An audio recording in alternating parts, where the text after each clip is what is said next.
Alhamdulillah sallallahu wasallam wa baraka ala Rasulillah Muhammad ibn Abdullah wa ala alihi wa sahbihi wa man walah wa la hawla wa la quwwata illa billah.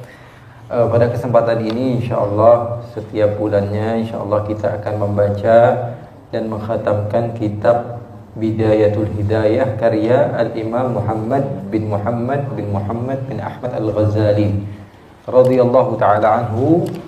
Kitab ini saya pernah baca kepada guru-guru saya.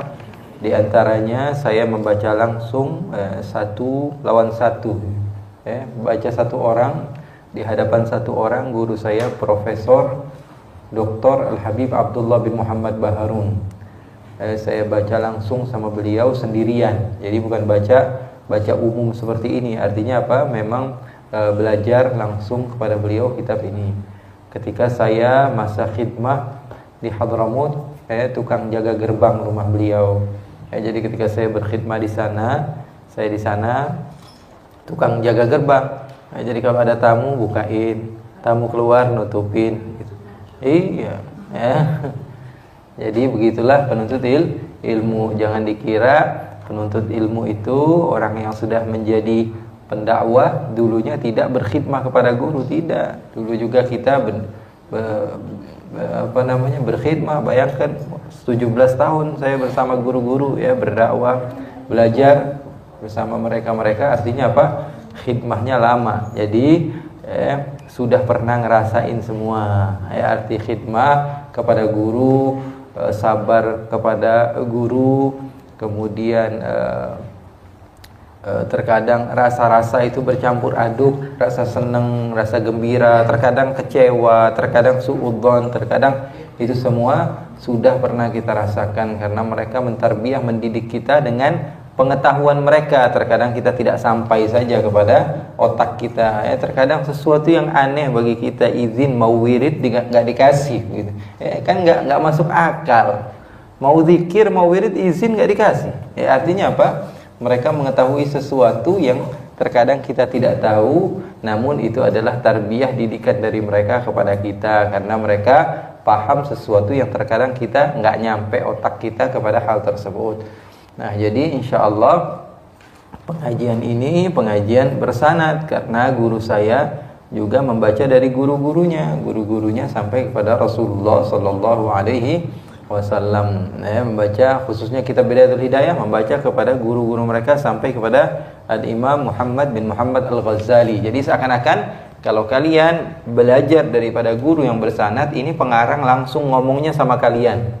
Jadi seakan-akan ini pengarangnya ngomongnya langsung sama kalian, karena memang dia ngarang untuk murid-muridnya baca kepada murid-muridnya dan seterusnya sampai kepada kita insyaallah, yang diaku oleh Al-Imam Al-Ghazali sebagai murid-murid beliau. Beliau ini lahir tahun 450 Hijrah. Jadi sekitar 450 tahun setelah Rasulullah hijrah dari kota Makkah menuju kota Madinah. Jadi jadi masih bau-bau Rasulullah ada, masih gitu ya. Jadi rasa-rasa di zaman Rasulnya itu masih ada. Baru sekitar 500 tahun lah. 400 tahun dari kelahiran Rasul sallallahu alaihi wasallam. 300 sekian tahun, 390 tahun lah setelah Rasul sallallahu alaihi wasallam lahir. Beliau lahir pada tahun berapa? 450 Hijrah. Hitungan kalender hijrah ini setelah Rasulullah SAW hijrah dari kota Makkah menuju kota Madinah. Jadi kalau disebut tahun ketiga hijrah, terjadi peperangan Badar tahun 3 hijrah. Artinya ketika Rasulullah sudah 3 tahun tinggal di kota Madinah. Peperangan Khandaq terjadi pada tahun kelima dari hijrah. Artinya ketika itu Rasulullah sudah 5 tahun tinggal di kota Madinah, dan umur Rasulullah ketika hijrah 53 tahun. Artinya kalau tahun kelima peperangan Khandaq, ketika itu Rasulullah berusia berapa? Ayo, 53 tambah 5 berapa? 58. Rasulullah wafat tahun ke-10 dari hijrah. Rasulullah berarti tinggal sudah berapa tahun di kota Madinah?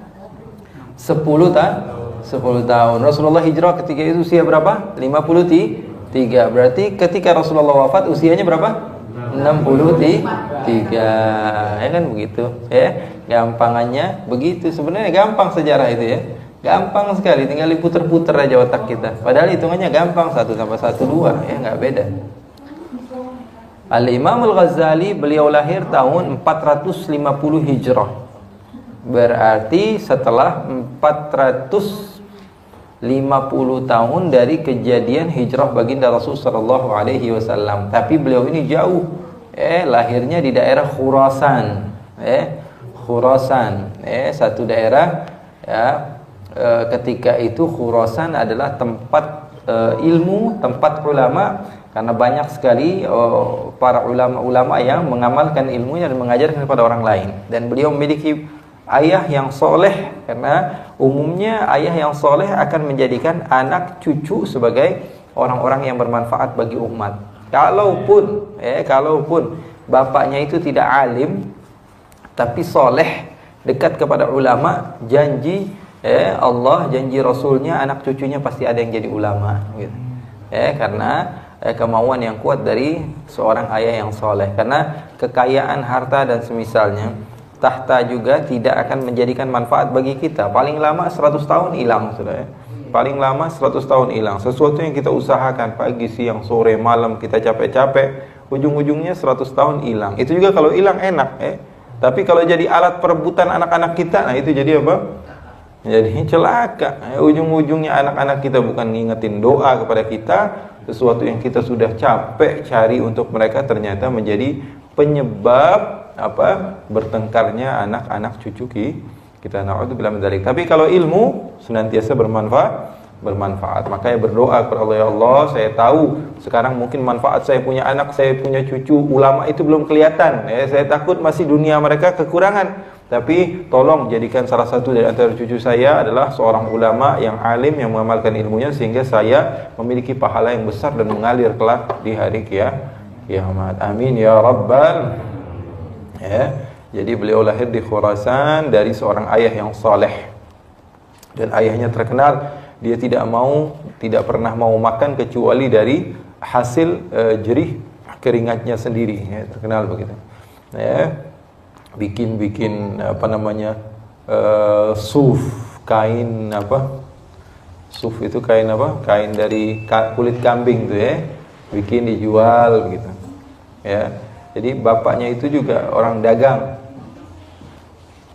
dan senantiasa berharap supaya anaknya mendapatkan ilmu yang bermanfaat. Dan setelah beliau mengajarkan kepada anaknya Al-Quran dan fiqih secara sedikit saja, tidak banyak, sebelum meninggal beliau mencari seorang guru dan berpesan, wahai guru, wahai syekh, tolong saya amanatkan engkau, wasiat terakhir saya, tolong ini ada uang sedikit, tolong jadikan anak saya sebagai ulama. Jadi ada seorang ustadz, dia dekati ustadz tersebut, diberikan uang, diberikan maunah, diberikan keperluan untuk anaknya Al-Ghazali untuk belajar. Dia bilang, saya punya anak 2 ini, Muhammad sama Ahmad, kamu didik dia, tolong sekali, ini wasiat terakhir saya, karena saya berharap anak saya ini menjadi ulama.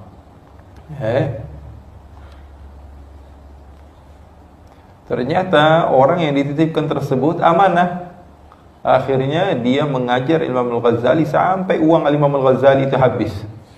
Uang yang dititipkan itu sampai habis. Ketahuilah, katanya, sesungguhnya saya ini ngasih makan, ngasih minum, belikan kitab dan lain sebagainya bukan dari hasil saya, tapi bapak kamu yang memberikan wasiat kepada saya. Sampai sekarang saya ini nggak punya harta, saya orang miskin, saya nggak memiliki apa-apa, saya nggak memiliki harta, tapi ini adalah wasiat dari orang tua kamu, dari ayah kamu, sehingga alhamdulillah beliau pun lulus dan menjadi orang yang sukses, yaitu Al-Imam Al-Ghazali. Beliau pernah mengatakan, talabna al-ilma li ghairillah fa abal ilmu illa an yakuna lillah. Imam Al-Ghazali mengatakan, dulu pondok-pondok, pesantren-pesantren itu enak. Orang yang miskin mondok gratis, punya makan, dapat minum, dapat baju. Jadi sebagian orang mondok itu bukan gara-gara pengen dapat ilmu, tapi dapat dapat makan, dapat pakaian, dapat santunan. Sama sekarang juga begitu kan.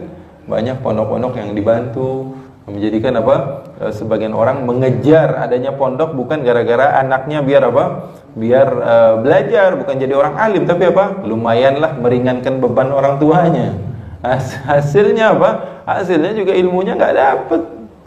Tapi Al-Imam Al-Ghazali beliau mengatakan talabtul ilma li ghairillah. Saya ini mondok bukan gara-gara pengen dapat ilmu. Tapi setelah duduk di pengajian, kebetulan Allah Subhanahu wa taala jadikan saya orang yang mendengar, Allah kasih taufik, akhirnya apa? Ilmu itu enggan kecuali menjadikan ilmu tersebut untuk Allah. Yang pertama, niatnya bukan untuk Allah. Saya mau ikut kajian lah, ngapain? Duduk-duduk aja, ngopi, dikasih ngopi gratis, enak nih.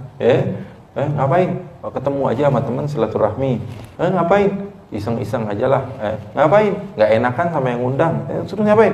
Banyak sekali alasannya. Tapi sudah sampai di tempat kajian, mendengarkan pengajian, akhirnya hatinya berubah menjadi orang yang merasakan kenikmatan daripada apa yang dia dengarkan, sehingga membawa kepada dia perubahan menjadi orang yang saleh. Itu bukan sesuatu yang asing, bukan sesuatu yang aneh, tapi memang umumnya begitu. Makanya Imam Al-Ghazali beliau mengatakan talabna al-ilma li ghairillah fa abal ilmu illa an yakuna lillah. Saya mencari ilmu bukan untuk Allah, bukan karena Allah, karena manusia. Jelas-jelasan begitu. Tapi ilmu enggan untuk menjadikannya kecuali untuk Allah Subhanahu wa ta'ala. Jadi faham tuh?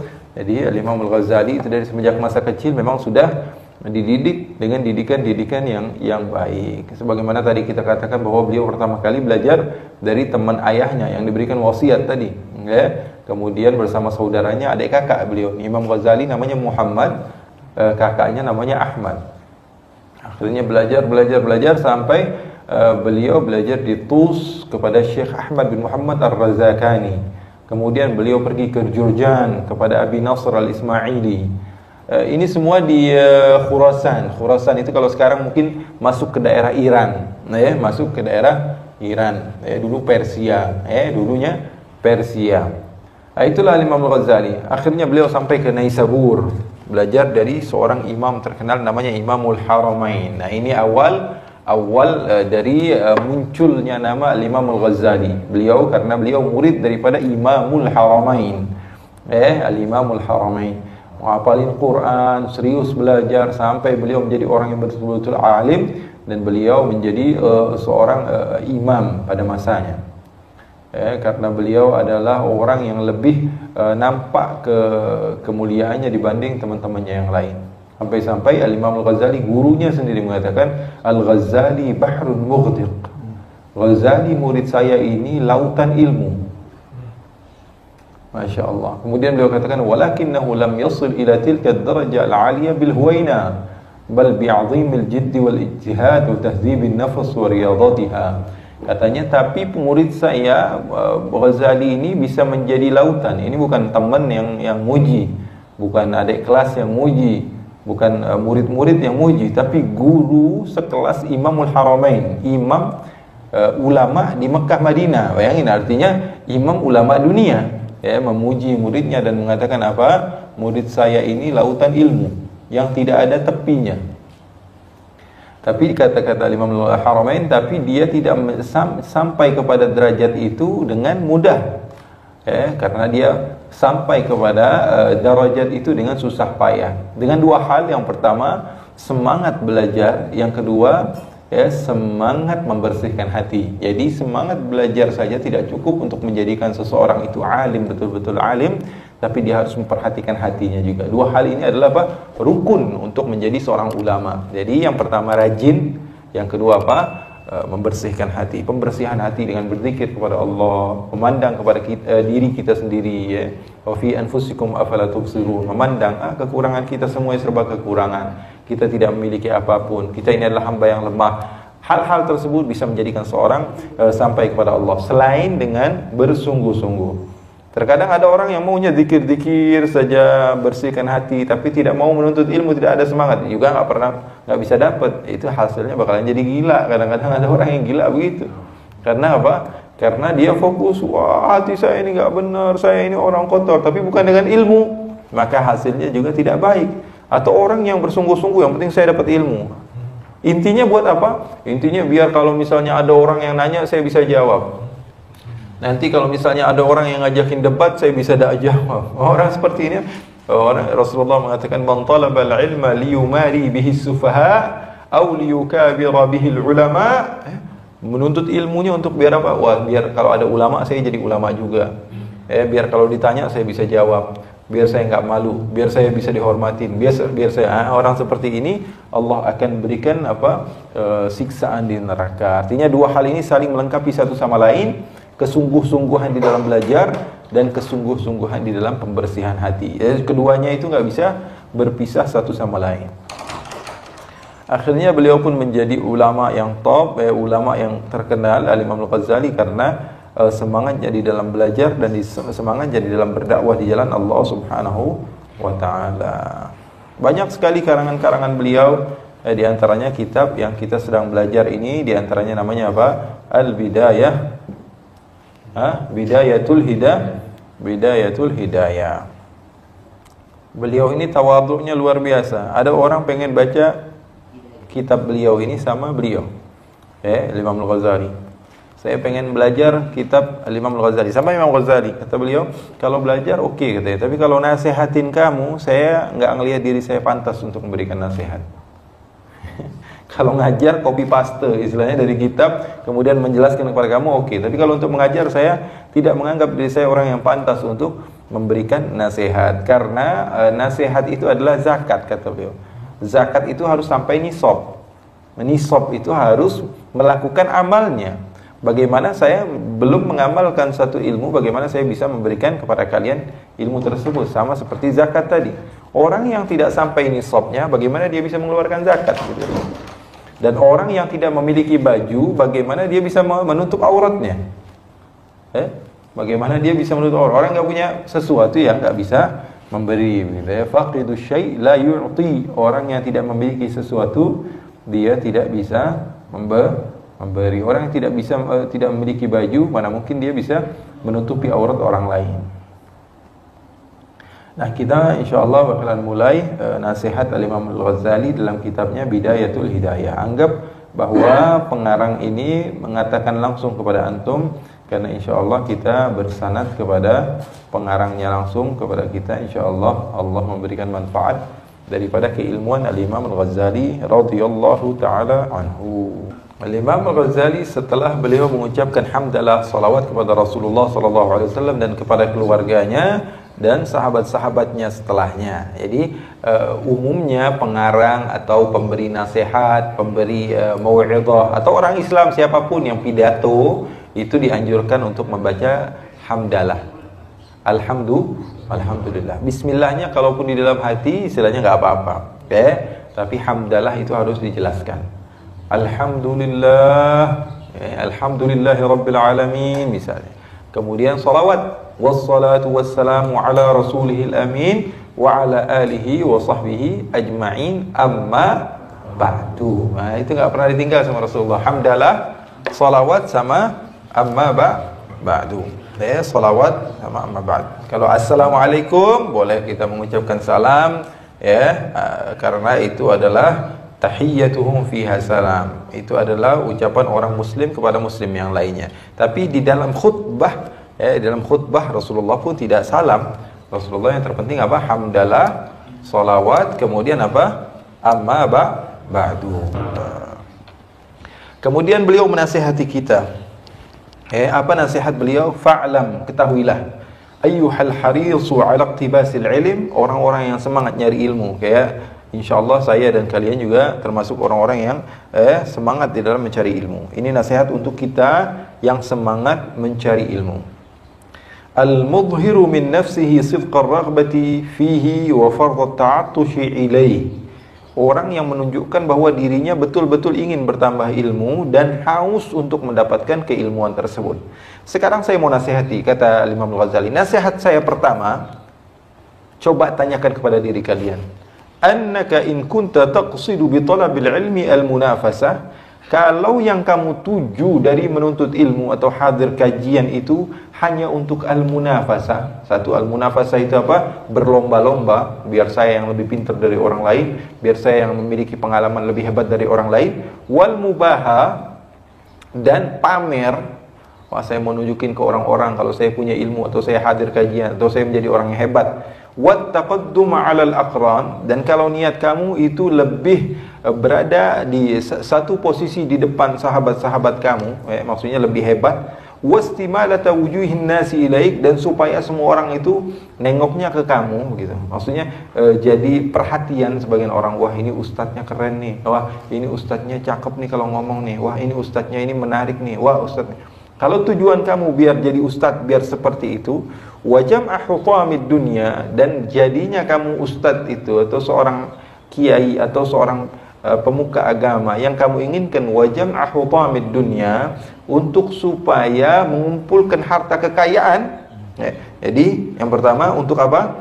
Untuk berlomba-lomba, untuk sombong, untuk lebih berada satu posisi di depan teman-teman kamu, untuk supaya dilirik manusia, dan untuk supaya kamu mengumpulkan dunia dengan keilmuan kamu.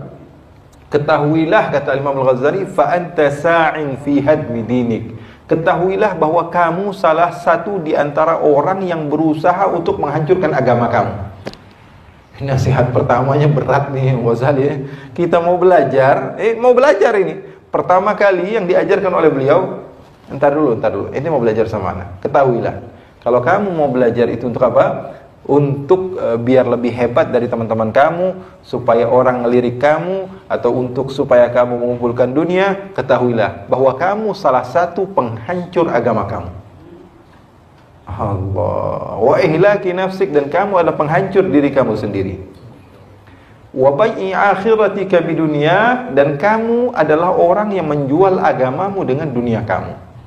Jadi takut duluan nih kalau mau baca kitab Imam Ghazali nih.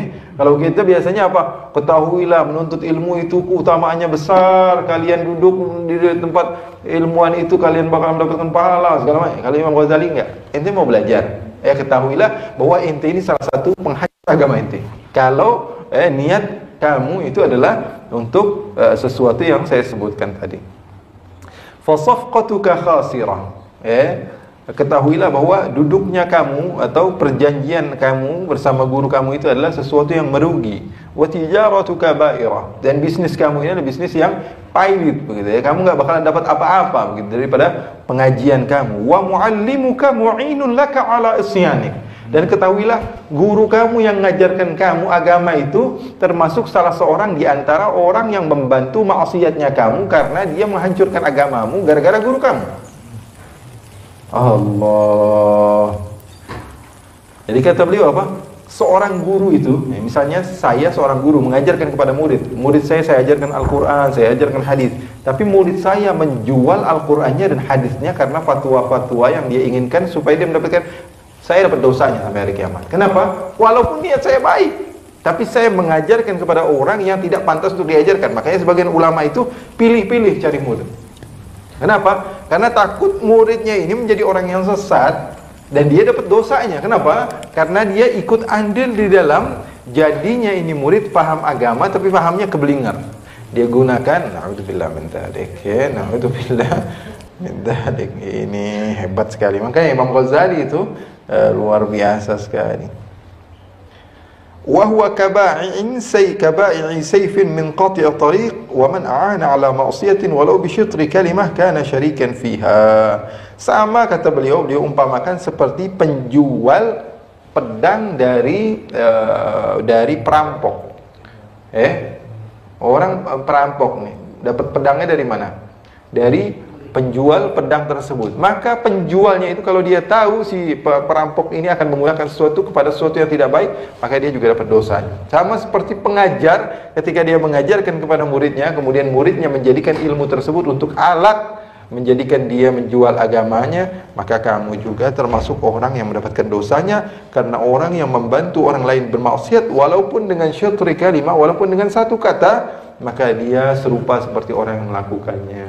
Na'udzubillah min dzalik. Pak, saya mau tanya Pak, di sini klub malam di mana? Oh, belok aja, belok kiri itu di depan. Dosanya sama seperti kamu masuk berada di dalam, nggak ada beda. Sama kayak kamu berada di dalam. Kenapa? Karena kamu ikut andil walaupun bisyatri kalimah. Bang, jalan ke tempat ini di mana Pak? Dikasih tahu. Artinya apa? Dia ikut andil di dalam dosa tersebut. Na'udzubillah min dzalik. Mudah-mudahan manfaat kepada kita semua apa yang telah diajarkan oleh Imam Muhammad Al-Ghazali, dan insya Allah kita mendapatkan madad manfaat. Karena apa? Karena kata-kata yang dikeluarkan dari Imam Al-Ghazali jelas sekali ikhlas.